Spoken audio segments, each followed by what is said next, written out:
Hello बच्चों, let's see this question.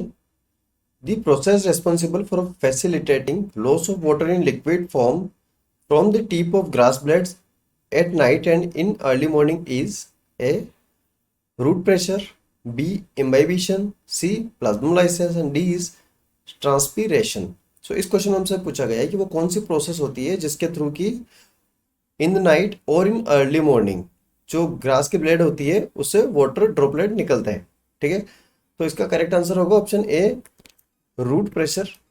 क्योंकि क्या होता है कि नाइट एंड अर्ली मॉर्निंग में इवेपोरेशन जो होता है यानी कि वाटर का लॉस थ्रू वाटर वेपर, तो उस प्रोसेस को बोलते हैं ट्रांसपीरेशन।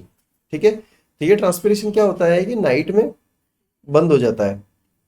तो इस वजह से क्या होता है कि रूट के वहां पर जो वाटर होता है उससे प्रेशर लगता है, तो वो जो एक्सेस प्रेशर होता है उसकी वजह से जो ग्रास की ब्लेड होती है या फिर जो लीफ होती है उसके जो कॉर्नर पे छोटे छोटे पोर्स पाए जाते हैं जिनको हाइडाथोर्स बोलते हैं।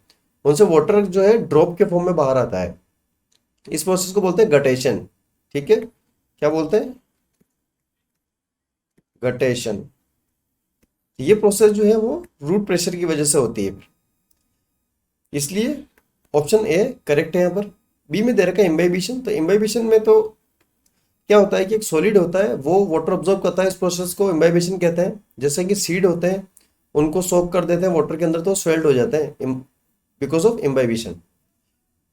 सी में दे रखा है प्लाज्मोलाइसिस। तो प्लाज्मोलाइसिस भी यहाँ पर इनकरेक्ट है। प्लाज्मोलाइसिस में तो क्या होता है कि सेल के अंदर का वाटर क्या है कि अगर उसे हाइपरटोनिक सॉल्यूशन में रख देते हैं तो वो सब बाहर आ जाता है और जो सेल होती है वो टर्जिडिटी खो देती है अपनी in case of plasmolysis.